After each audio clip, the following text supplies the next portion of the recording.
Hello,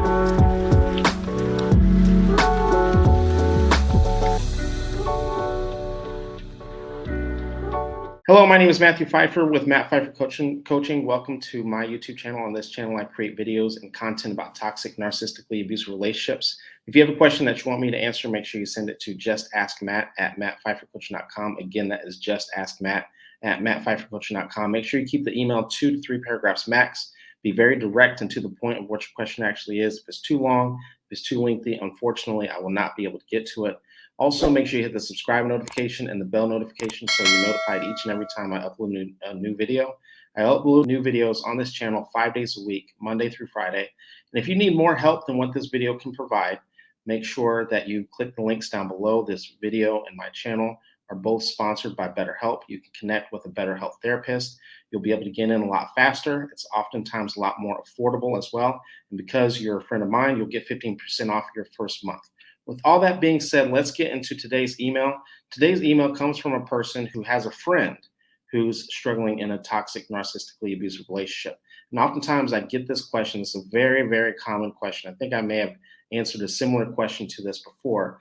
And this is something that's very common for people to have a friend or family member who's struggling, and you essentially are powerless. And oftentimes we want to tell them what to do and how to get out of it and about the struggle. And oftentimes people might share my videos or share the videos of other creators. And you're wondering why that person just continues to spiral and they continue to engage with that person when they have your support through the process. And so it can be very difficult and it can be very grueling to watch whenever you are the one that's on the sidelines and you're watching a friend or family member who's going through it and you are essentially helpless. So let's read this email. Let's see if we can provide some help to this person who's asking this question, and in turn provide some help to other people who might be experiencing this as well. So this email reads, "Hey Matt, how do I support a friend in a narcissistic relationship? After 7 years, she is seeking a divorce, but continues to stay in contact with him because she loves him." And I'm doing the air quotes that she loves him. What your friend is experiencing and what you're watching and what you're witnessing your friend go through is called a trauma bond. So your friend it thinks that if she sticks it out, she's holding on to false hope. One of the things about trauma bond is that false hope oftentimes strengthens the trauma bond. It makes the trauma bond tighter. And what you're likely not experiencing, what you're not seeing, because you're the one that's sitting on the sidelines, is you're not hearing all of the false promises, all of the future faking that her soon-to-be ex-husband is telling her. And she thinks that when people struggle with codependency, people essentially think that their whole identity is wrapped up in keeping and maintaining this relationship. They don't know what their identity is outside of the relationship. And let's be honest, divorces and breakups are hard anyway. But then when you have a person that you are over reliant on them for your emotional and sometimes psychological or financial needs and that sort of thing, it can make it even more difficult. Let's continue on with this email. She gets lonely and sad and then calls him. So again, going back to the trauma bond, we have to understand that the trauma bond is much more like an addiction. So you may have had friends and family members who have gone through a divorce before. This is very different. Again, divorces and breakups are hard, period, for anybody. Then you add on top of this that this is much more like an addiction. It's literally the same part of the brain that inspires heroin addiction.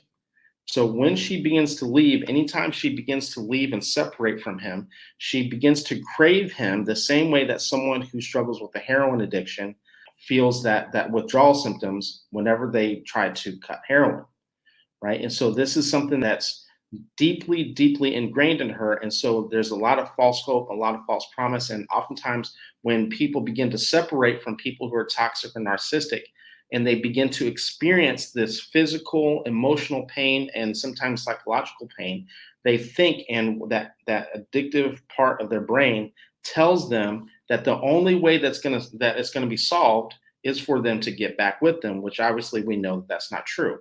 That's literally the same thing that someone who struggles with a heroin addiction goes through. And for those of you who don't know, I used to be a substance use therapist and worked with people who had those type of struggles. And so when people pull away from heroin, or in this situation, a narcissist, You think that you literally start to feel pain, sometimes physical pain, sleepless nights. Sometimes you go into cold sweats, you start to have panic because oftentimes you think that they are your responsibility. Them being angry, them being upset, sometimes even some of their physical needs, you think that it is your responsibility because of the codependency that your friend is struggling with.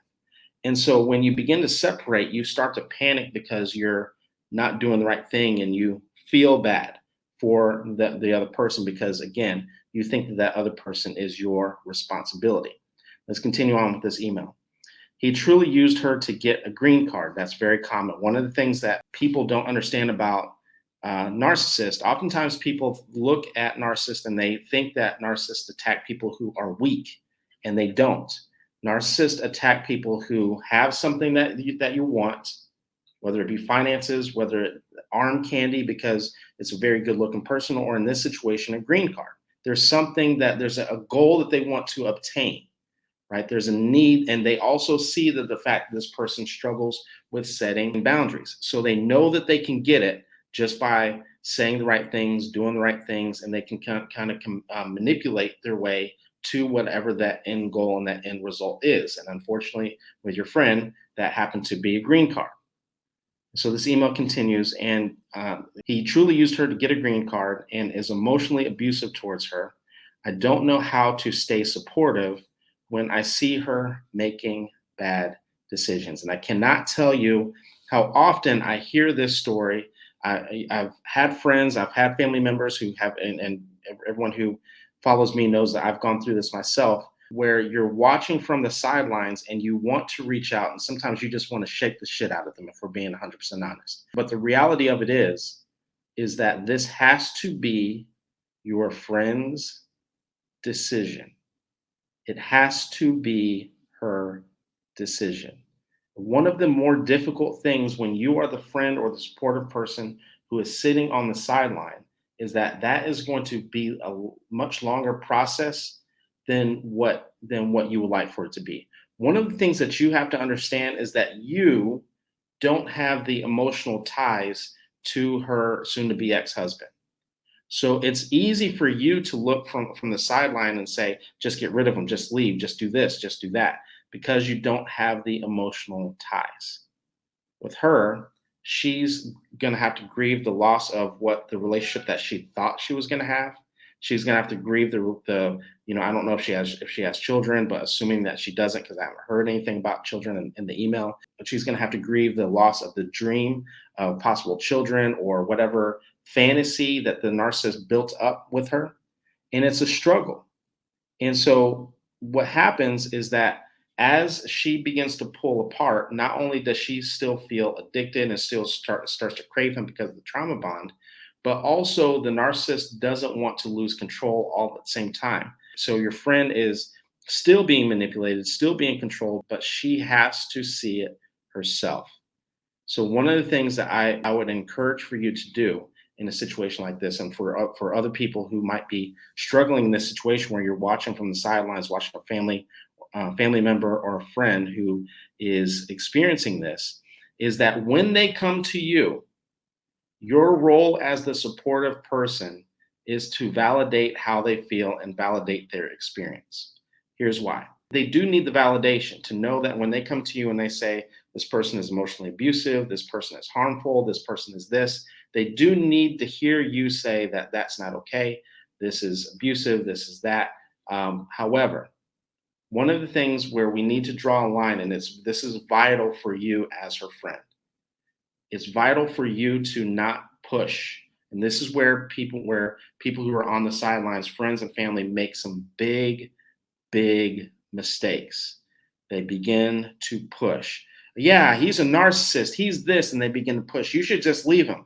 And because one of the things you have to understand is that your friend's loyalty, and I don't care how long you guys are friends. You guys could have been friends since the time you were born. But her loyalty lies with the abuser, lies with the narcissist. And so what happens, and keep in mind the codependent in her wants to fix this, wants to correct this. And so what happens through this process is that if you begin to push, Instead of her saying, yeah, you're right, I need to leave, what she's likely going to do is go right back to him and say, see, even my friends think you're a narcissist, and thinking that that's going to correct it. However, what ends up happening is that he's going to use that to be even more manipulative and isolate her and pull her away from you even further.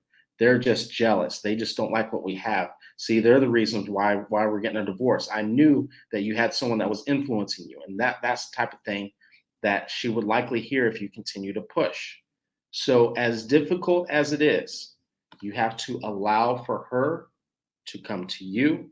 And when she does, you validate her, and if she needs support and when she starts to take steps, if she needs a couch to crash on, that sort of thing, obviously it's up to you.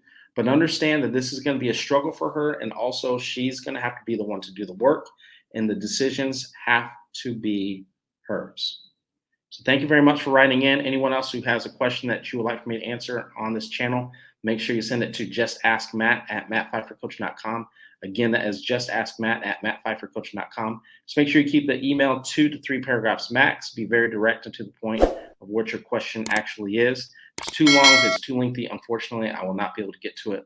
Also, again, if you need more help than what this video can provide, make sure you guys go to the links down below. You'll get 15% off your first month of therapy with an online therapist. You'll be able to get in a lot faster, and it is a lot more affordable to connect with an online therapist. They can work with you in any state that you're in. So thank you very much, and I will see you in the next video.